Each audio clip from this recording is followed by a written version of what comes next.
പുറത്തു നിന്നുള്ളവർക്ക് മാത്രമാണ് ഇവിടെ ദുർഗന്ധമുണ്ടെന്ന് മനസ്സിലാകുന്നത്. കാരണം എന്താണ്?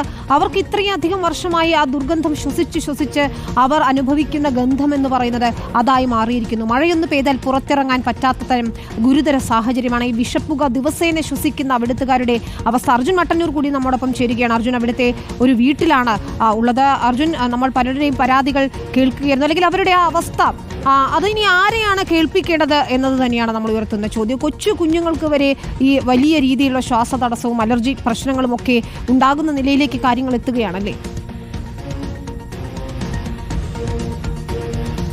തീർച്ചയായും വിനീത, ഇത് ഇന്നും ഇന്നലെയും തുടങ്ങിയ പ്രശ്നമല്ല. കഴിഞ്ഞ കുറേ കാലമായി, ഏതാണ്ട് 1.5 പതിറ്റാണ്ടിലേറെയായി ഈ പ്രശ്നം ഏലൂർ നഗരസഭയിലുള്ളവർ അനുഭവിക്കുന്നുണ്ട്. ഞാൻ ഈ പെരിയാറിൻ്റെ തീരത്ത് ഏലൂർ നഗരസഭയോട് ചേർന്ന് നിൽക്കുന്ന കഴിഞ്ഞ ഒരു 1.5 പതിറ്റാണ്ട് ഇവിടെ താമസിക്കുന്ന ഒരു വീട്ടിലാണ്. ഇവരുടെ പ്രശ്നങ്ങൾ പറഞ്ഞാൽ അത് തീരില്ല, അത്രമേലുണ്ട്. പ്രത്യേകിച്ച് രാത്രി ആയിക്കഴിഞ്ഞാൽ രാസമാലിന്യം, അത്തരത്തിൽ രാസമാലിന്യം അടങ്ങുന്ന വിഷപ്പുകയാണ് ഈ പല വ്യവസായശാലകളിൽ നിന്നും പുറന്തള്ളുന്നത്.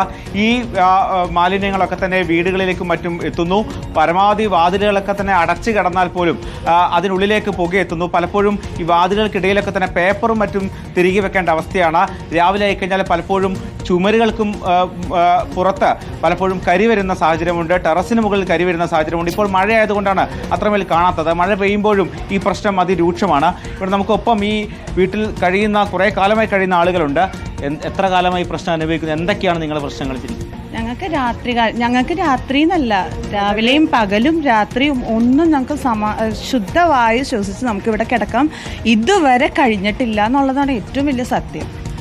ഒട്ടും പറ്റാത്തത് കൊണ്ടാണ് നമ്മൾ ഇതിലേക്ക് വന്നത് തന്നെ. നമ്മളിങ്ങനെ ഈ ഒരു അവസ്ഥയിലേക്ക് നമ്മൾ പറയാനുള്ള സാഹചര്യം ആയത് തന്നെ ഈ ഒരു അവസ്ഥയിൽ ഇതായത് കൊണ്ടാണ്. ഈ ഒരു മാലിന്യം, പുക എന്ന് പറയുന്നത് നമ്മൾ പറയുന്നത് പോലെയല്ല, നമ്മൾ നിരന്തരം ശ്വസിച്ചുകൊണ്ടിരിക്കുകയാണ്. നമുക്ക് ഉള്ളിലേക്ക് നമ്മൾ ശരിക്കും നല്ലൊരു വായു അല്ല ശ്വസിക്കുന്നത്, പുകയാണ് നമ്മൾ ശരിക്കും ശ്വസിക്കുന്നത്. സമയത്ത് ഏറ്റവും കൂടുതൽ പ്രശ്നം ഉണ്ടാവും രാത്രി സമയങ്ങളിൽ, പ്രത്യേകിച്ച് ഒരു 5 മണി എപ്പോഴും ഉണ്ട്, എന്നാലും ഒരു 12 മണിക്ക് ശേഷം നല്ല രീതിയിൽ പുക മാത്രമാണ് നമ്മൾ ശ്വസിച്ചുകൊണ്ടിരിക്കുന്നത്. ഭയങ്കര ബുദ്ധിമുട്ടാണ്. ഒരുപാട് പ്രശ്നങ്ങൾ ഞങ്ങൾ പ്രശ്നങ്ങളൊക്കെ ഒരുപാട് പേരുണ്ടാവും ഈ മേഖലയിൽ തന്നെ. ബ്രീത്തിങ് പ്രോബ്ലം ഒക്കെ നല്ലോണം അഫക്റ്റ് ഉണ്ട്. ഞങ്ങളുടെ തൊട്ടടുത്തുള്ള ആൻറ്റിക്കും ഭയങ്കരമായിട്ട് ശ്വാസം മുട്ട്, ഭയങ്കരമായിട്ട് രാത്രി കാലങ്ങളിൽ എപ്പോഴും ESAയിൽ, ഇവിടെ തൊട്ടടുത്തുള്ള ഹോസ്പിറ്റലിൽ ESAയിൽ കൊണ്ടുപോയി കാണിക്കും. കുട്ടികൾക്ക് ഭയങ്കര എഫക്റ്റ് ആവുന്നുണ്ട്. ഭയങ്കര ബുദ്ധിമുട്ടാണ് ഞങ്ങൾക്ക്.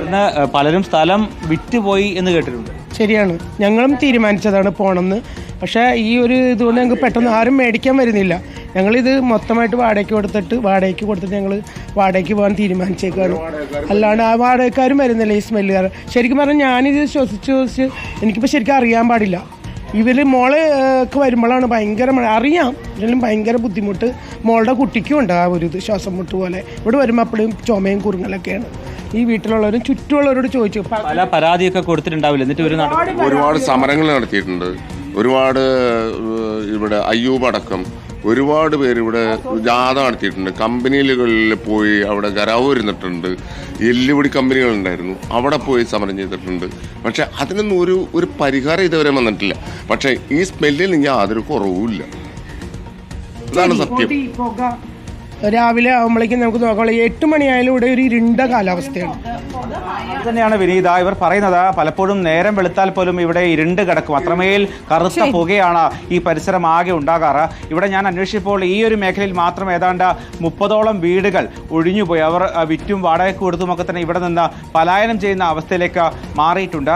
മാത്രവുമല്ല, ഇത്തരത്തിൽ നിരവധി ആളുകൾ ഇങ്ങോട്ടേക്ക് മക്കളെ കല്യാണം കഴിച്ച് കൊടുത്തുവിടാൻ പോലും അത്തരത്തിൽ തയ്യാറാവാത്ത ഒരു സാഹചര്യമുണ്ട് എന്ന് ഈ വീട്ടുകാർ പറയുന്നുണ്ട്. അത്രമേൽ വലിയ ദുരിതമാണ് ഏലൂർ നഗരസഭയിലും ഈ പരിസര പ്രദേശങ്ങളിലും ആകമാനം അനുഭവിക്കുന്നത്. വിനീത, അതാണ് വാതിലുകൾ തുറന്നിട്ട് ശുദ്ധവായു ശ്വസിക്കൂ എന്ന് നമ്മൾ എപ്പോഴും പറയാറുണ്ട്. പക്ഷേ ഏലൂരുകാരെ സംബന്ധിച്ചിടത്തോളം 1.5 ലക്ഷത്തോളം പേർക്ക് എന്താണ് ശുദ്ധവായു എന്ന് അറിയാത്ത സാഹചര്യമാണ്. പുതിയ പഠന റിപ്പോർട്ടിന്റെ അടിസ്ഥാനത്തിലെങ്കിലും സർക്കാരിന്റെ മലിനീകരണ നിയന്ത്രണ ബോർഡിന്റെ അടിയന്തര പ്രശ്ന പരിഹാരമാണ് ഇവിടെ വരേണ്ടത്. നല്ലൊരു ഭാവി തലമുറയെ വാർത്തെടുക്കേണ്ടതുണ്ട്. അവിടുത്തെ കുഞ്ഞുങ്ങൾ പക്ഷേ ശ്വാസം മുട്ടിയാണ് ജീവിക്കുന്നത്, നമ്മൾ മറന്നുകൂടാ. അർജുൻ മട്ടന്നൂരും സജോ ദേവസ്യയുമാണ് വിവരങ്ങൾ നൽകിയത്. ഏലൂരിൽ നിന്ന് അവിടുത്തെ ദുരവസ്ഥ പങ്കുവച്ചത്. നമുക്ക് തിരിച്ചെത്തണം മറ്റു വാർത്ത.